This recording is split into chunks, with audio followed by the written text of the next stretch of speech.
Good morning, જય શ્રી કૃષ્ણ, જય સ્વામિનારાયણ. આજનો બ્લોગ અમે કારમાં સ્ટાર્ટ કરીએ. ગુડ મોર્નિંગ, જય શ્રી કૃષ્ણ. સ્માઇલ સાથે. ઓકે, ગુડ મોર્નિંગ, કેમ છો બધા? વેલકમ, આવો. ચાલો તો જો પરેંગ મને છે ને ડ્રોપ કરશે, અમારી કામ છે ત્યાં જઈએ છીએ ને પછી આપણે સલૂન ઉપર. પરેંગ એમના કામે બોક્સ જતા રે બધા આપી દીધા અને મમ્મી ને પપ્પા ઘરે છે. એ લોકો પછી જશે ચાલવા ને એવી રીતે. આ વીકેન્ડમાં અમે કંઈક પ્લાન કરીએ છીએ કે ક્યાંક જઈએ. હવે જોઈએ ક્યાં જઈએ. મિની ઇન્ડિયા બતાવવું છે.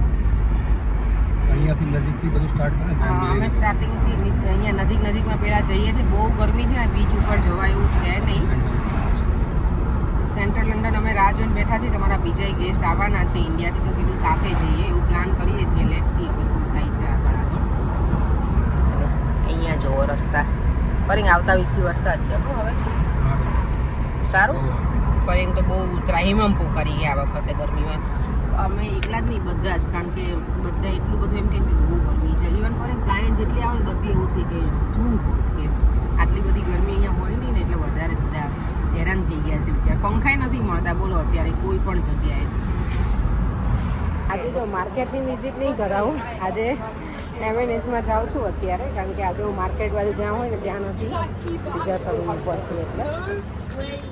અને હવે અમુક સ્કૂલોમાં છે ને ઓલરેડી વેકેશન પડી ગયું છે. આજે એ લોકોને લાસ્ટ ડે છે લેસ્ટર ને એ બાજુ બધી જગ્યાએ. પણ અમારે અહીંયા લંડનમાં છે ને નેક્સ્ટ વીક છે દેવમને લાસ્ટ ડે, પછી એને 6 વીક હોલિડેઝ છે. એટલે એના પપ્પાને મેં કીધું કે દેવમ છે ને પછી 6 અઠવાડિયા તમારી જોડે છે એમ. તો પપ્પા હસાવતા હતા કે હા દેવમ તો વાંધો નથી, કે બહુ કહેશે રમશે કે મારી જોડે, કે એમ અને પાર્કમાં લઈ જઈશ એને કે. આજે છે ને મને સવારમાં પરેંગ મૂકવા આવ્યા ને અત્યારે મને લેવા આવ્યા. હા, થેન્ક યુ પરેંગ. મારા કામ નહીં આવતું એટલે પરેંગને કામ હતું આ બાજુ એટલે આવ્યા હતા. પણ તોય મને મજા આવી. તડકામાં મને બસમાં ધક્કા ખાવા નહીં. અને આજે આમ પણ જવાનું છે જમવા માટે. કોના ઘરે જમવા જવાનું છે? ભાભીના ઘરે. ભાભી એમ કે તે દિવસે કંઈક વાત થઈ તો મને કે કોનું, હું એમ કહું કે ભાભીના ઘરે. તો કે તારે કોનું ઘર કેવું જ કહી દે કે ભાભીનું, ભાઈનું. મને ભાભીનું તો કે હા બસ આપણે એમ રાખવાનું. એટલે અમારે ત્યાં ડિનર માટે જવાનું છે તો જઈએ છીએ. દેવામને આજે ક્રિકેટ છે પણ પરેંગ કે એને બુલિંગમાં આવી છોકરાને. આજે ગરમી પણ બહુ છે ને, કીધું કે કંઈ નહીં ઘરે પછી કેવું થાય ખાવાનું નહીં પણ હમણાંથી બહુ પેલું થઈ ગયું છે. હમણાંથી મને જ એવું લાગે કે દેવામાં બાર જ રહેતો હોય ને એવું. પણ હવે વાંધો નથી, નેક્સ્ટ વીકથી તો એને વેકેશન જ છે. અને નેક્સ્ટ વીકથી એની ક્રિકેટ પણ કોચિંગ બંધ છે. જ્યારે લોકોને સ્કૂલ હોલિડે હોય ને ત્યારે ક્રિકેટ કોચિંગ ને બધું બંધ હોય. એટલે છોકરાઓને કમ્પ્લીટલી હોલિડેઝ એમ. હવે ઇન્ડોર થશે પણ એ સપ્ટેમ્બરમાં એ લોકોને જ્યારે સ્કૂલ ઓપન થશે ને ત્યારે થશે. હા, અને દેવમ જે સ્કૂલમાં જવાનું ને એમાં છે એટલે સારું છે. ચાલો તો હવે ઘર તરફ જઈએ. અને જમવાના બધાને ઇન્વિટેશન તો બહુ આવે છે. આજે ઇન્વિટેશન બર્થડે પાર્ટીનું આવ્યું છે. હા, નિકિતાનું, રેયાનો બર્થડે છે ને બપોરે 26ના એનું ઇન્વિટેશન છે. બર્થડે તો 29ના છે. લેટ્સ સી હવે કઈ રીતનું થાય છે અમારો બધો પ્રોગ્રામ. જવાશે તો જઈશું. અમે મારા મમ્મી પપ્પાને લઈને જવા છે મને વેલિંગબરો મંદિરે પણ. તો જતા આવશું અને ફરતા આવશું. જો અહીંયા અમે હવે આજે છે ને જઈ રહ્યા છીએ. આમ તો પહોંચી જ ગયા મમ્મી ને બધા જમવા માટે અહીંયા ભાઈના ઘરે. તમે જોયા છે આવા જમાઈ કોઈ ના હોય? મારા પપ્પા કેટલા બીવે તમારથી પરેંગ જોવો તો. હે પરેંગ? હું કહું તો પછી માની જાય છે. તું નથી માનતી. ના બરાબર જ છે. અહીંયા જ છે. આપણે પેલા આગળ મૂકી હતી ને એટલે અહીંયા પરેંગ છે ને દરવાજો પપ્પા જોરથી કારનો બંધ કરે, પછાડે તો નહીં પણ ટેવ ના હોય ને એટલે તેવું હોય એ પ્રમાણે ફટાફટ તો પરેંગ એમ કે થોડોક ધીમે કે. તો આજનો પપ્પાએ સાવ એવો બંધ કર્યો દરવાજો બંધ જ નાખીએ.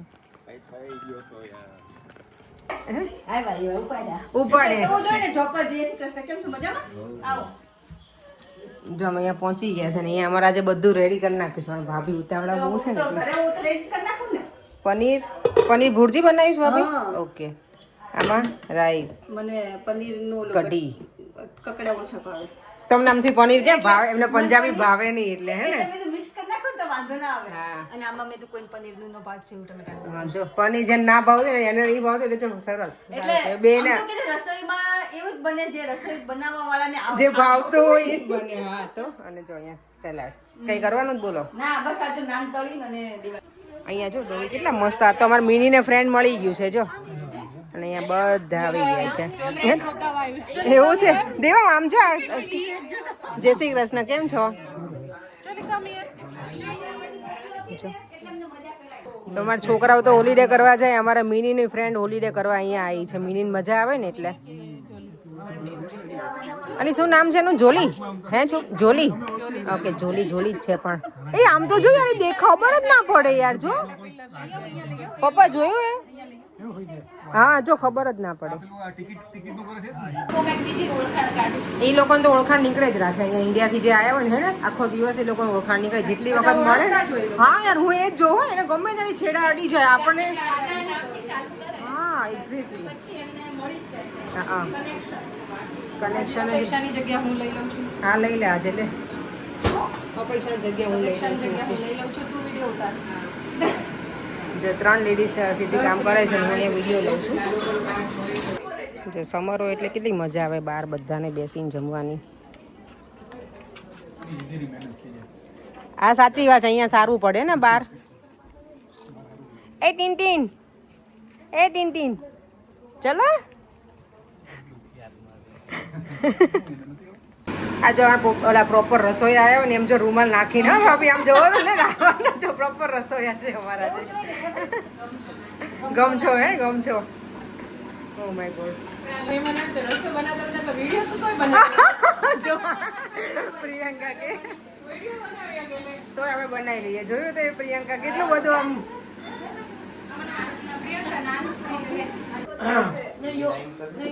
આ લોકોને તો જો મજા આવી છે એ હવે મને ના ખબર હોય ટીવી ના તો યા શું ટીવી જો અહીંયા હવે બધા બેસી ગયા છીએ અહીંયા બધા બા એટલે આમ તો બા નો કહેવાય માસી જ કહેવાય નકર ખીજાય પાછા હમણાં બુઢા કરી દીધા નહીં કે માસી જ કહેવાય બાકો હું કહું કે બા નથી કેવું નકર બા બગડશે કે બા નહીં માસી કયો એમ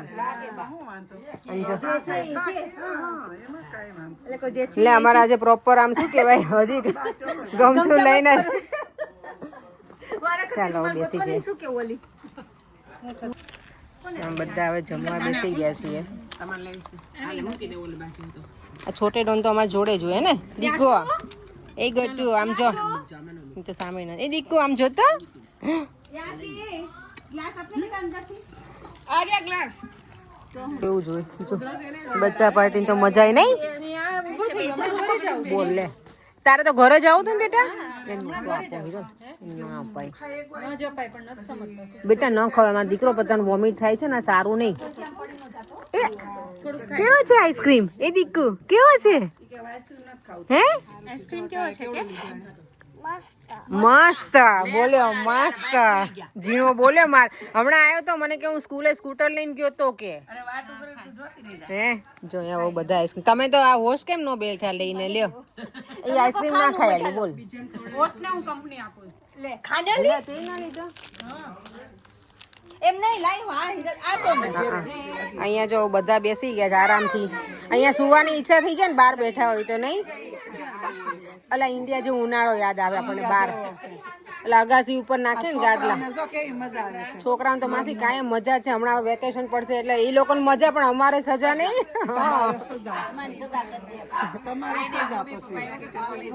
મારે આ વખતે કઈ ઉપાધિ નથી હોજો છે બધા એમ જ કે હોજો મારા સાસુ એમ જ કે મને કે દેવમ તો કેટલો હોજો છે કાયમ મારી મમ્મી તો કે આ તો કઈ લાગે જ નહીં કે ભાણીઓ છે ઘરમાં અમે ડાયો છે અને પછી છોકરા છે એટલું તોફાન કરે પણ હા થોડુંક તો કરે હા ના ના આપણે કરવી ના, ન કરીએ. છોકરા છે તો તમે મારા સસરાને જેવું જ કીધું માસી મારા સસરા આવું જ કે કઈ કરે ને ઘડીક બોલું ને કે એટલે છોકરા તોફાન કરે જ ને કરવા દેવાય આપણે કરવી તો પછી રોકાવું છે ચલો દેવમ બહુ રમી લીધું બેટા તે તો આજે ચલો એવું કયું ડ્રો કરેલું યમુના મારા 4મી નહીં આપે આપણને ના ના એમ તો આપશે. મને એણે કીધું છે કે આંટી હું તમને દોરી દઈશ એમ. પણ આ અપેક્ષા નહીં શકવાની, હવે લઈ જવાનું કરતા. ના ના એ બોલશે તમને. જો.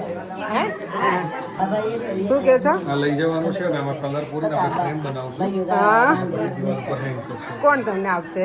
ચાલો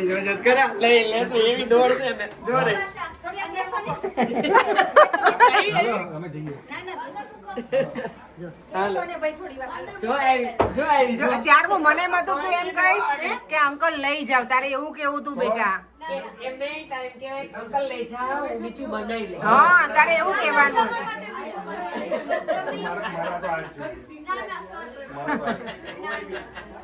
ત્યાંથી લઈ જાઓ ને. આવજો માસી, જય શ્રી કૃષ્ણ. જો યાશી એને હા પાડી દીધી. અને હજી તો પણ તમે રોકાવાના ભલે ના એ ત્યારે ની વાત ત્યારે. પપ્પા એમ તો બીજી વખત આયા હો. આજે પહેલી વખત ન થાય. ભજીયા તો ખવડાય કે પહેલી વખત એમ કહો બીજી વખત આયા. તો પાછા આવજો શાંતિથી શાંતિથી આવું છું. સારું ચલો આવજો. મજા આવી ગઈ. મમ્મીને કહેતી હતી હું કે રોકાવા આવવાનું છે. રોકાવા ચાલુ છે ક્લાસીસ હા અહીંયા બાય બાય. મીનુ એનું લીધું લે. મમ્મી તો એ જોડું બહુ ગમી ગયું. એ જોલી પણ જોલી જેવું જ છે ને. હવે છે ને મિની શું થાય ખબર આપણને મોટી લાગે વધારે. એટલે આ હજી નાનું નાનું છે ને એટલે મિની આઈ ત્યારે આવડી લાગતી હતી 2 મહિના. હવે 4 મિનિટ યાસી હોય તો યાસી આવી પછી 4 મિનિટ રમાડવાનું ઓછું નહોતું કરી દીધું. એને જેવું છે અમને યાસીનું વધારે અમે રમાડતા હતા. યાસી મહિનાનું છે પાછું. હે 3 મહિનાનું એવું છે 6 મહિના. એટલે એ નાનું એવું છે. હા અહીં ના ઈ અમે એવડું જ રહેશે. એવું હા હા સરસ. સારું ચલો જય શ્રી કૃષ્ણ. હાલો મળ્યા. આવજો. ચાલો જો હવે સુવાનો ટાઈમ થઈ ગયો છે આપણો. ઓલમોસ્ટ 11 વાગી ગયા છે. મસ્ત મજાનું અમે આજે ડિનર કર્યું. બહુ જ મજા આવી. ડિનરમાં તો બહુ મજા આવી પણ એ પછી છે ને પાછળ બેસવાની અમને બહુ મજા આવી હતી. શાંતિથી બેઠા હતા અને એટલું મસ્ત વેધર હતું ને કે બહાર બેસવાની મજા આવી ગઈ. 8-9 વાગે તો છાંયડો થઈ ગયો એકદમ મસ્ત. ઠંડુ ઠંડુ પવન. આપણે ઇન્ડિયામાં કેવું રાત પડે ઠંડુ થઈ જાય એટલું મસ્ત હતું. એવું થાય કે બહાર જ સૂઈ જઈએ આજે ખાટલા નાખીને. પણ ખાટલા છે નહીં. ઉપર મને કહેતા હતા કે પેલું ફોલ્ડિંગ આવે ને એવું મંગાવવું છે એમ. પણ મેં બધું મંગાવે તો ખરું પણ પછી ઘરમાં કેટલું સાચવવું. અહીંયા 2-3 મહિના ખાલી આવું હોય વેધર. પછી બાકીના મહિના બધું સાચવવાનું જે વસ્તુ. અમુક એવી વસ્તુ હોય ને તો લાવીએ એમ તો. પણ જોઈએ હવે મારા મમ્મી પપ્પા છે અહીંયા તો કદાચ. મારા પપ્પા તો કાલે કહેતા હતા કે અમે બહાર સૂઈ જઈએ કે ગાર્ડનમાં પાછળ. મેં તો ના અત્યારથી ગાદલા નાખીને એમ. જોઈએ શું કરીએ. ચાલો વિડીયોનો એન્ડ પણ કરી દઈએ. આવતીકાલે છે એકાદશી. તો બધાને એકાદશીના જય શ્રી કૃષ્ણ અને જય સ્વામિનારાયણ. ફરીથી મળીશું કાલે નવા વિડીયો સાથે. Bye bye.